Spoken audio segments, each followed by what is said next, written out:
Good afternoon students. जैसा कि आप जानते हैं क्लास 10th की मैथ इस समय हम पढ़ा रहे हैं। आपको ट्रिग्नोमेट्री चैप्टर है और उसका 4 लेक्चर हो चुके हैं। आज हम 5वां लेक्चर पढ़ाएंगे इसका।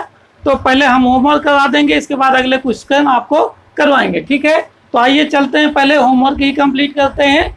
ध्यान रखिएगा, सब चीज़ें पहले रिवीजन करना बहुत ज़रूरी होता है, इसलिए मैं आपको होमवर्क देता हूँ और होमवर्क करने के बाद ही आगे क्वेश्चन लगवाने की प्रैक्टिस कराते हैं, ठीक है। और उसमें जो दिक्कतें आती हैं वो भी मैं आपको बताता हूँ। तो चलिए पहले हम इसको होमवर्क कंप्लीट करते हैं। एक क्वेश्चन है, 2 मिनट लगेगा, 3 मिनट। तो इसमें cos थीटा की वैल्यू आपको गिवन है, sin theta -2 cos theta upon tan theta minus cot theta की वैल्यू हमको फाइंड आउट करना है, ठीक है। जैसा कि आप जानते हैं, कल मैंने आपको बता दिया है पिछले लेक्चर्स में कि अगर हमें किसी ट्रिग्नोमेट्री रेशियो की वैल्यू पता है तो 2 साइडें पता हो जाती हैं और थर्ड साइड की वैल्यू हम पाइथागोरस थ्योरम से फाइंड आउट कर लेते हैं। और दूसरा एक तरीका हमने बताया था, फार्मूले में वैल्यू रख दो और दूसरी वैल्यू आप जिसको निकालना है वो निकाल सकते हैं, जिसका हमें फार्मूला पता है, ठीक है। तो एक फार्मूला हमने आपको बता दिया था, sin² theta plus cos² theta equal 1। अब जैसे cos थीटा की वैल्यू पता है तो यहाँ पुट कर देंगे, sin थीटा की वैल्यू आप फाइंड आउट कर लेंगे। देखिए, चाहे मैं आपको दिखा देता हूँ कैसे करेंगे। sin² थीटा प्लस और cos थीटा की वैल्यू कितनी है, 4/5 का स्क्वायर इक्वल 1। अब हमें sin² थीटा, और हम ये भी बता चुके हैं अपने बेसिक सेगमेंट में, आप उसको जरूर देखिएगा कि पहले पावर हम सॉल्व करते हैं तो 16/25 हो जाएगा इक्वल 1। अब ये sin² थीटा की वैल्यू पता करना, ये ए रहेगा और 16/25 राइट साइड चला जाएगा। sin² थीटा इक्वल लगा देंगे और राइट साइड की चीज़ों का त्यों लिखते हैं और इधर से ये उधर गया तो प्लस का है तो माइनस का हो जाएगा 16/25। अब ये देखिए आपका रेशनल नंबर का जोड़ना घटाना हो गया, तो इसमें एलसीएम लेंगे पहले और 1 से डिवाइड करेंगे 25 को ऊपर मल्टीप्लाई करेंगे तो 25 माइनस 16 इक्वल 9/25। ये हो गया sin² थीटा, ये भी हो गया sin² थीटा। अब यहाँ पर taking both side square root, दोनों पक्षों का वर्गमूल लेने पर, ठीक है। तो दोनों पक्षों का वर्गमूल लेंगे तो इसका आएगा sin थीटा और इसका आएगा 3/5। ये आ गया।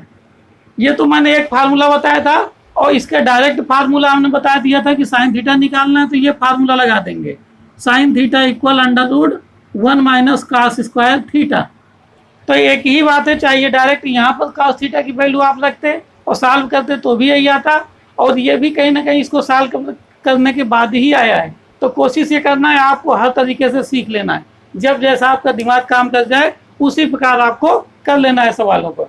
देखिए, मेन है आपका दिमाग का डेवलपमेंट, जितना ज़्यादा होता जाएगा आप उतना ही आसानी से किसी भी क्वेश्चन को करने में सक्षम हो जाएंगे, ठीक है। अब cos sin थीटा की वैल्यू हमको पता चल गई, cos थीटा की वैल्यू पता ही है, tan थीटा की वैल्यू पता करना है। तो एक फार्मूला मैं आपको और बताता हूँ आज, sin थीटा, cos थीटा और tan थीटा में, इसको नोट कर लीजिएगा। tan थीटा इक्वल होता है sin theta upon cos theta, ये होता है, ठीक। और एक फार्मूला और tan का उल्टा क्या होता है, cot थीटा। तो cot थीटा क्या हो जाएगा, जब tan theta sin theta upon cos theta है तो cot थीटा जस्ट इसका अपोजिट हो जाएगा, अर्थात cos theta upon sin theta, ठीक। अब हमें tan थीटा निकालना है, तो चाहे तो हम पाइथागोरस थ्योरम से थर्ड साइड फाइंड आउट कर लें और जो आएगी साइडें पता होने पर हम tan थीटा की वैल्यू निकाल लेंगे, और चाहे तो हम फार्मूले का प्रयोग कर लें। तो कहीं ना कहीं 4 लेक्चर हो चुके हैं, 5वें में आ गए हैं, तो आपको नई चीज़ें भी सीखते हुए चलना है, क्योंकि हमेशा हम साइड ही नहीं निकालेंगे, फार्मूला में रख करके दूसरे ट्रिग्नोमेट्री रेशियोज की वैल्यू फाइंड आउट कर लेंगे, ठीक है। ओके, समझ पा रहे हैं आप, मेरा अनुमान है समझ पा रहे होंगे। तो यहाँ पर हमको tan थीटा की वैल्यू चाहिए, तो tan theta equal sin theta upon cos theta. तो हम अगर इसकी वैल्यू रखें, tan theta equal sin theta की वैल्यू पता हो गई हमको 3/5 अपॉन, और cos थीटा की वैल्यू है 4/5। तो देखिए रेशियो का क्या है, डिवीजन। तो ऊपर वाले को रेशनल नंबर को जो करते हो रखेंगे और नीचे वाले को मल्टीप्लाई करके और उल्टा करके लिख देते हैं, ये 5/4, ओके। तो ये हो जाएगा 5 से 5 डिवाइड हो जाएगा। कल ही बताया था हमने कि ऊपर नीचे डिवाइड होता है या तो तीसरा जब बीच में मल्टीप्लाई होता है, तो 5 5 डिवाइड हो गए, तो 3/4 आ गया। देखिए फार्मूले से आ गया। तो कहीं ना कहीं इन फार्मूलों की बहुत ही आवश्यकता आपको पड़ेगी हमेशा। तो कोशिश ये करना है कि इस प्रकार से हम फार्मूले तैयार करते हुए सवालों को लगाएंगे। अब हमको tan थीटा की वैल्यू पता हो गई। जब tan थीटा की वैल्यू पता होगी तो हमें cot थीटा चाहिए। cot theta just tan theta का क्या होता है, अपोजिट होता है। तो cot थीटा हो जाएगा कितना, ये 3/4 है tan थीटा, तो ये हो जाएगा 4/3। अब ये सभी की वैल्यू पता हो गई। अब केवल आपको क्या करना है, वैल्यू रखना है इसमें, और आप क्या करेंगे, निकाल लेंगे। साइन थीटा की वैल्यू कितनी आई है, 3/5 -2। अब देखिए यहाँ पर 2 cos थीटा है, इसका मतलब ये होता है कि 2 मल्टीप्लाइड बाई cos थीटा। जिन दो के बीच कोई साइन ना हो तो वहाँ मल्टीप्लाई का साइन होता है, ये समझ लीजिए। तो 2 इंटू cos थीटा की वैल्यू 4/5, और यहाँ क्या लग जाएगा, अपान, और tan थीटा की वैल्यू हमारी आ चुकी है 3/4, और माइनस cot थीटा की वैल्यू 4/3। अब ये देखिए बेसिक सेगमेंट में भी हम कहीं ना कहीं इस समय यही चल रहा है कि हम फ्रैक्शनल नंबर का या फ्रैक्शंस का जोड़ना घटाना गुणा भाग हम कैसे करते हैं, ठीक है। तो यहाँ देखिए अब इसको हम कैसे सॉल्व करेंगे। यहाँ हम ये मेन बटाए यहाँ पर इक्वल लगा देंगे। अब देखिए यहाँ पर भाग है कहीं पर, सब में जगह, ये देखिए भाग है, ये भी है, ये भी, ये भी है, डिवीजन है, लेकिन यहाँ पर डिवीजन हो नहीं रहा है। तो हम क्या करेंगे, मल्टीप्लिकेशन देखें, हाँ यहाँ पर है, तो पहले इसको हम सॉल्व कर लेंगे, उसके बाद आगे स्टेप करेंगे। तो 3/5 और माइनस, देखिए यहाँ डिवाइड नहीं हो रहा, तो ऊपर ऊपर का मल्टीप्लाई, नीचे नीचे का मल्टीप्लाई, 2 4 जा 8/5, ये अपान लगा देंगे। और यहाँ पर चूंकि मल्टीप्लाई नहीं है, डिवाइडेशन होने का, तो यहाँ पर हम जोड़ घटा लेंगे, तो एलसीएम लेंगे तो 4 3 12। अब कई तरीके होते हैं एलसीएम निकालने के, मैं आपको से बेसिक सेगमेंट में भी पढ़ा चुका हूँ, आप जरूर देखा करिए, उससे आपको बहुत हेल्प मिलेगी सवालों को लगाने में। 4 3 12, 3 3 9, और माइनस, और 3 4 जा 12, 4 4 जा 16। अब ये हो गया। फिर अब इसका एलसीएम लेंगे, ऊपर वाला है, तो यहाँ एलसीएम 5 आएगा, और यहाँ हो जाएगा 3 - 8, ओके। और नीचे वाले को सॉल्व करेंगे तो क्या आ जाएगा, -7 और अपान 12, ठीक। अब आगे चलते हैं, इसको लगाते हैं। तो अब ये मेन अपान, ये पहले इसको सॉल्व कर लेते हैं। इक्वल 3 - 8 यानी -5/5, और पूरे का अपान हो जाएगा -7/12, ये हो गया। तो इक्वल हो जाएगा। अब ऊपर जब करते हैं लिखेंगे यहाँ पर, और नीचे वाले को मल्टीप्लाई करके उल्टा करके लिख देंगे -7। ये माइनस से डिवाइड हो जाएगा माइनस, और ये 5 से 5 डिवाइड हो जाएगा। आपका कितना बचा, 12/7, ठीक। समझ पा रहे हैं, ये आपका आंसर हो गया जिसकी वैल्यू हमको फाइंड आउट करनी थी, ठीक है। तो ये क्वेश्चन कल जो होमवर्क मैंने दिया था आपको पूरा करवा दिया, मेरा अनुमान है आप समझ गए होंगे। अगले क्वेश्चन की ओर बढ़ते हैं। आज इसको मैं रफ कर देता हूं।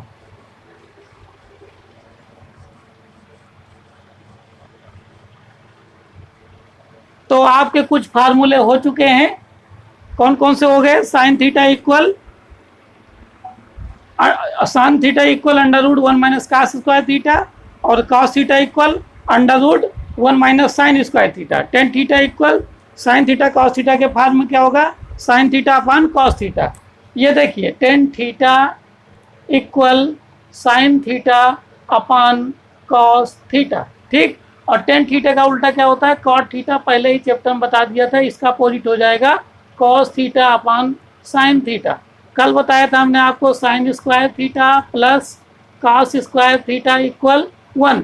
यहाँ से साइन थीटा डायरेक्ट निकालना है, तो आपको हो जाएगा √1 - cos² थीटा। ये कहीं अलग से नहीं आता, इसी को सॉल्व करते हैं, इसकी वैल्यू चाहिए, इसको उधर ले जाएंगे, फिर स्क्वायर रूट कर देंगे दोनों पक्षों का, तो आपको ये फार्मूला हो जाएगा। और cos थीटा के लिए डायरेक्ट हो जाएगा 1 - sin² थीटा, ओके, ठीक है। मेरा अनुमान है आप ये समझ पा रहे होंगे। बाकी आप जानते ही हैं कि साइन थीटा इक्वल क्या होता है, 1 cosec थीटा।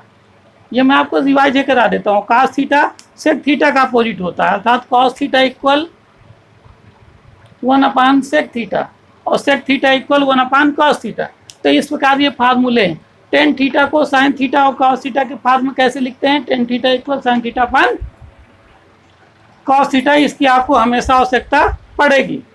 तो स्टूडेंट्स आपको बहुत ही केयरफुली इन फार्मूलों को ध्यान से सुनना है और समझना है। अगला क्वेश्चन हम लोग लेते हैं टेन थीटा इक्वल 4/3। तो आपको फाइंड आउट करना है under root 1 plus sine theta upon 1 minus sine theta equal 3। आपको गिवन है टेन थीटा इक्वल 4/3 और प्रूफ करना है आपको। Proof under root 1 plus sine theta upon 1 minus sine theta equal 3। देखिए प्रूफ करना जहां भी कहे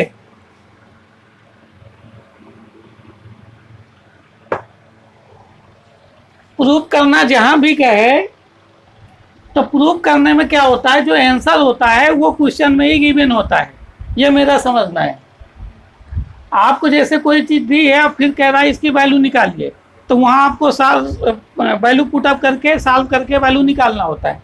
लेकिन जब भी सवाल में ये कहे कि प्रूफ करिए, तो ये समझ लीजिए उसका मतलब ये है कि आपका जो आंसर है सवाल का वो राइट साइड में लिखा हुआ है। प्रूफ करना कोई बहुत बड़ी चीज़ नहीं है, बस बहुत ही सिंपल चीज़ है कि जो सवाल हमको हल करना है उसका आंसर राइट साइड दिया हुआ है। ठीक है, मेरा मानना है आप समझ पा रहे होंगे। तो कुछ नहीं, आप टेन थीटा की सहायता से ये साइन थीटा और साइन थीटा की वैल्यू निकालना है तो आप निकाल लीजिए। चाहे तो पाइथागोरस थ्योरम से साइड की वैल्यू निकाल करके, और चाहे तो टेन थीटा और साइन थीटा में डायरेक्ट कोई रिलेशन नहीं है। तो यहाँ पर हम क्या करेंगे, पाइथागोरस थ्योरम ही लगा देंगे। H square equal P square plus B square. तो ये क्या होता है, टेन थीटा इक्वल ये बेस परपेंडिकुलर अपान बेस होता है। तो पी की वैल्यू पता है और बी की वैल्यू पता है, तो यहाँ पर वैल्यू रख दें और हाइपोटेनस हमारा निकल आएगा। 4 का स्क्वायर 3 का स्क्वायर 16 प्लस 9 यानी 25। और ये taking both side square root, तो इसका एच स्क्वायर का एच हो जाएगा और ये 5 हो जाएगा। तो हाइपोटेनस आ गया 5। अब आपकी साइन थीटा बराबर क्या होता है, परपेंडिकुलर अपान हाइपोटेनियस। तो परपेंडिकुलर आपका कितना है 4 और हाइपोटेनस कितना आ गया 5। अब ये 4/5 साइन थीटा की वैल्यू हो गई। तो अब आप क्या करेंगे कि यहाँ पर जैसे लेफ्ट हैंड साइड इसको बोलते हैं और इसको बोलते हैं राइट हैंड साइड। ये जो इक्वल लगा है इसके जो लेफ्ट साइड होगा लेफ्ट हैंड साइड और जो राइट साइड में लिखा राइट हैंड साइड। तो हम क्या करते हैं, ऐसे लिख लेते हैं LHS equal under root 1 plus sine theta upon 1 minus sine theta. ठीक है, अब यहाँ पर हम साइन थीटा की वैल्यू पुट कर देंगे 4/5 अपान 1 माइनस 4/5। अब ऊपर भी रेशनल नंबर का जोड़ना घटाना है और नीचे भी, तो ऊपर भी हम पहले क्या करेंगे, एलसीएम लेंगे 5 आएगा और यहाँ 5 + 4 हो जाएगा। नीचे भी एलसीएम 5 ही आएगा और यहाँ हो जाएगा 5 - 4। ये सॉल्व करना मैंने बेसिक सेगमेंट में आपको बता दिया है। जरूर अच्छे ढंग से कीजिएगा क्योंकि 10th में आपको ये जोड़ना घटाना नहीं बताया जाएगा। ठीक है, क्योंकि जोड़ना घटाना बताने लगेंगे तो आपका सिलेबस बहुत पीछे रह जाएगा, टाइम भी बहुत कम है। आप बेसिक सेगमेंट में जाइए, ये कैसे आता है, ये एलसीएम कैसे लेते हैं, एलसीएम क्या होता है, जोड़ना घटाना कैसे करते हैं, गुणा भाग कैसे करते हैं, addition subtraction multiplication division power ये कैसे सॉल्व करते हैं जब इकट्ठा दी हुई होती है, वो सब मैंने बेसिक सेगमेंट में जा करके बता दिया है। आप उसको देखिए, बहुत ही आपको फायदा होगा। देखिए मैंने इसलिए उसको बेसिक पार्ट करवाया है ताकि आप इन सवालों को या 10th की मैथ को बहुत ही आसानी से बिना किसी झिझक के आप कर सकें, यदि आप चाहते हैं तो। नहीं चाहते हैं तो कोई बात नहीं, लेकिन अगर चाहते हैं तो आपकी कहीं भी कमी जो होगी उसकी पूरी करवाने की कोशिश हम करेंगे।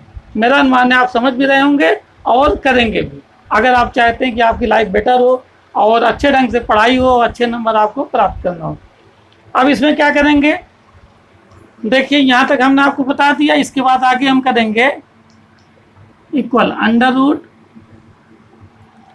ये 5 4 9 हो जाएगा और अपान 5 हो जाएगा, फिर मेन अपान 5 में 4 गए 1 और अपान 5। अब क्या करते हैं, ऊपर वाले रेशनल नंबर को जो करते हैं लिखते हैं और नीचे वाले को पलट के मल्टीप्लाई में लिख देते हैं। ये 5 से 5 डिवाइड हो जाएगा, √9 यानी स्क्वायर रूट करेंगे तो 3 आ जाएगा।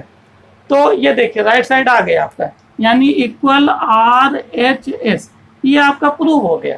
प्रूविंग वाले सवाल में एक साइड को ले लेते हैं, उसका नाम लिखते हैं, उसके इक्वल उसकी वैल्यू 5 रख देते हैं, उसको फिर सॉल्व करते हैं। जब वो आ जाता है तो नीचे इक्वल में लिख देते हैं राइट हैंड साइड। ठीक है, मेरा अनुमान है ये आप समझ गए होंगे। अगला क्वेश्चन लेते हैं, ये आपका प्रूव हो गया। पहले मैं इसको रब कर देता हूँ, फिर अगला क्वेश्चन आपको बताता हूँ। कई लड़कों ने हमसे पूछा है कि सर ये सवाल भी बता दीजिए, क्योंकि एक ही एक्सरसाइज में कई डिफरेंट सवाल होते हैं। जब बच्चे करते हैं तो उनको समझ में कहीं कहीं नहीं आता है, तो वो पूछ लेते हैं, तो मैं उनको यहाँ पर बता देता हूँ। और आप भी सीखते जाइए, बड़े अच्छे ढंग से आपके क्वेश्चन होने लगेंगे। किसी प्रकार की कोई दिक्कत मेरा अनुमान है आपको नहीं आएगी। ठीक, तो एक क्वेश्चन मैं आपको लेता हूँ, उसको करवाता हूँ। ठीक है, तो मेरे पास जो क्वेश्चन है ठीक इसी प्रकार का है, मैं नोट करता हूँ। Cosec theta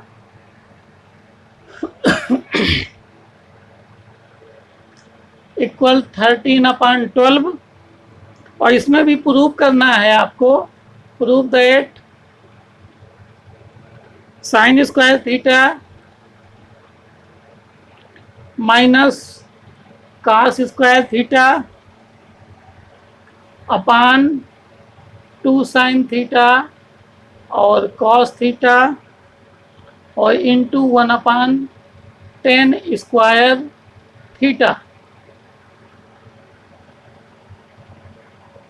equal 595/3456। ये क्वेश्चन है आपका। ठीक है, तो जैसा पहले मैंने बताया था वैसे ये भी है। ठीक है, तो यहाँ देखिए कॉसेक थीटा दिया है, और कॉसेक थीटा का उल्टा होता है साइन थीटा, ये मैंने आपको पढ़ा रखा है।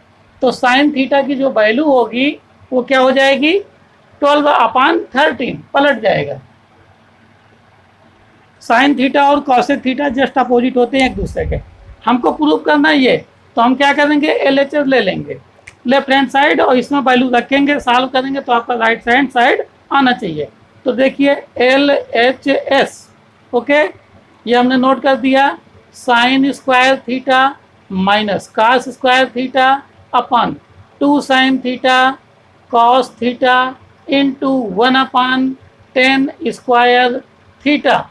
ओके स्टूडेंट्स, अब हमको केवल वैल्यू दी है कॉसेक थीटा की, हमें इसकी सहायता से इन सब की वैल्यू फाइंड आउट कर लेना है।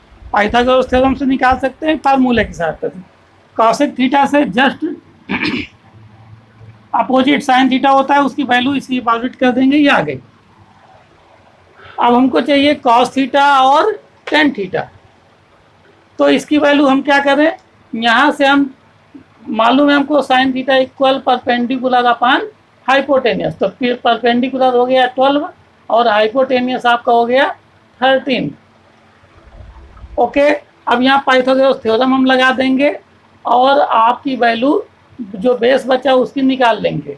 ये वैल्यू पुट करेंगे हम, और p की वैल्यू भी दी है और b की वैल्यू हम निकाल लेंगे। ये 169 हो जाएगा, ये 144, तो इधर आएगा तो 144 इक्वल बी स्क्वायर, ये 25 equal B square, taking both side square root तो 5 आ जाएगा। ओके, ये क्योंकि मैं कई बार बता चुका हूँ इसलिए मैं डायरेक्ट करता चला गया। अब आपको जो जो वैल्यू पता करना है वो पता कर लीजिए। हमको साइन थीटा की वैल्यू पता ही हो गई, cos theta base upon hypotenuse, तो 5/13 और टेन थीटा चाहिए, तो परपेंडिकुलर अपान बेस, तो p की वैल्यू 12 और अपान बेस की वैल्यू आ गई 5। अब देखिए सभी की वैल्यू हमको पता हो गई, इसमें हम वैल्यू पुट कर देते हैं और सॉल्व करते हैं। साइन थीटा 5/13 का स्क्वायर, कॉस थीटा सॉरी ये तो कॉस थीटा नहीं है, साइन थीटा इक्वल 12/13 का स्क्वायर माइनस आपका हो जाएगा cos स्क्वायर थीटा, तो cos थीटा की वैल्यू है 5/13 का square upon 2 into sine theta, sign theta की वैल्यू 12/13 इंटू, इनके बीच कोई साइन नहीं है तो इंटू लगता जाएगा, cos थीटा 5/13 और into 1/10 square theta, 10 square theta ही है ना, कहीं ऐसा तो नहीं है कि गलत हो जाए, बिल्कुल सही है। तो 10 स्क्वायर थीटा आपका हो जाएगा, 10 थीटा की वैल्यू 12/5 और इसका क्या हो जाएगा स्क्वायर।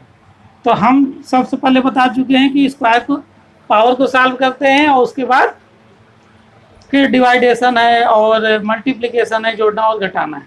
तो देखिए काफ़ी बड़ा आपको सवाल लग रहा होगा देखने में, और बड़ा है भी, मतलब आपको सॉल्यूशन थोड़ा सा ज़्यादा करना पड़ेगा। तो कोई बात नहीं, हम लोग कर लेते हैं। तो यहाँ इसको तोड़ेंगे हम लोग, तो क्या आ जाएगा, 12 का स्क्वायर करेंगे तो 144 और 13 का 169 माइनस 25/13 का 169 और ये अपान हो जाएगा, और यहाँ पर हो जाएगा 12 पंचे 60 दूनी 120/13, 13 का 169 इंटू 1/144/25। ठीक है, अब मैं उधर का रब कर देता हूँ ये, क्योंकि अभी ये क्वेश्चन बचा हुआ है। अब यहाँ आप देखेंगे इसमें एलसीएम लेंगे तो 169 एलसीएम आ जाएगा आपका, फिर यहाँ क्या होगा 144 माइनस 25, क्या करते हैं भाई, डिवाइड करते हैं डिनोमिनेटर से एलसीएम को, और फिर जो आता है क्वोशिएंट उसका मल्टीप्लाई करते हैं न्यूमरेटर से, वही हमने करके लिख दिया है। यहाँ 169 से डिवाइड करेंगे वही आएगा, 25 से मल्टीप्लाई करेंगे ये, और अपान 169 और इनटू, अब ये क्या है देखो, ऊपर की जो करता हूँ लिखेंगे और इनटू इसको पलट कर लिख देंगे, क्योंकि मेन अपान यहाँ पर ये, तो 25/144 हो जाएगा। अब यहाँ क्या करेंगे हम लोग, यहाँ इसको घटा देंगे तो 4 14 5 ये 9, 3 में 2 गए 1 और 1 अपान 169, और ये देखिए अपान में है तो इसको मल्टीप्लाई करके पलट देंगे अपान 120 और इंटू ये 1 से मल्टीप्लाई करेंगे वही आएगा 25/144। अब देखिए कहाँ कोई ऊपर नीचे डिवाइड हो रहा हो तो कर लेंगे, कोई प्रॉब्लम नहीं है, ना हो रहा हो तो तिरछा, क्योंकि मल्टीप्लाई है तो ऊपर नीचे तिरछा भी डिवाइड हो जाएगा। तो ये आपका ये डिवाइड हो गया, ये आपका कैंसिल हो गया। इसके बाद और कोई, ये देखिए 5 से 5 × 25 और 5 दूनी 10, 5 चौको 20। ठीक, अब ये देखिए यहाँ पर 5 9 जा 5 नहीं 45, और किसी से कट रहा है कोई, दिखाई तो नहीं पड़ रहा है। ठीक है, 5 नहीं 45, 5 एकम 5 4 9, 5 एकम 5, 595 आ गया। अब इसका 24 का 144 से मल्टीप्लाई करोगे, 4 चौको 16, 4 चौको 16 17, 4 एकम 4 1 5, 2 चौको 8, 2 चौको 8, 2 एकम 2, 6 8 7 15, 8 5 13 1 14, 2 1 3, 3 4 5 6, 3 4 5 6। ये देखिए आपका जो प्रूव करना था हमारा आ गया। तो यहाँ हम क्या लिख देंगे, RHS, हेंस प्रूव्ड। ये आपका यहाँ पर राइट हैंड प्रूव्ड ये हो गया। ओके स्टूडेंट्स, मेरा अनुमान है आप सीख पा रहे होंगे। अगर कहीं कोई प्रॉब्लम है तो केवल प्रॉब्लम उसी में होगी जिसमें कि आपको बेसिक नहीं आता होगा। ठीक है, तो आज के लिए इतना ही। अब मैं आपको दे देता हूँ क्या, क्वेश्चन होमवर्क के लिए। ठीक है, तो नोट कर लीजिए या आप देख लीजिएगा अच्छे ढंग से, कोई प्रॉब्लम नहीं है। आप होमवर्क बस नोट कर लीजिए, और इसके बाद मैं अगला नया टॉपिक स्टार्ट करूँगा जिसमें कि कुछ वैल्यूज होंगी, फार्मूलेज होंगे। ठीक है, अच्छे ढंग से पढ़िएगा और कोशिश कीजिएगा, कोई दिक्कत हो तो हमसे पूछिएगा भी। एक क्वेश्चन है आपके लिए, cos थीटा इक्वल 6/10 है, तो आपको फाइंड आउट करना है, फाइंड आउट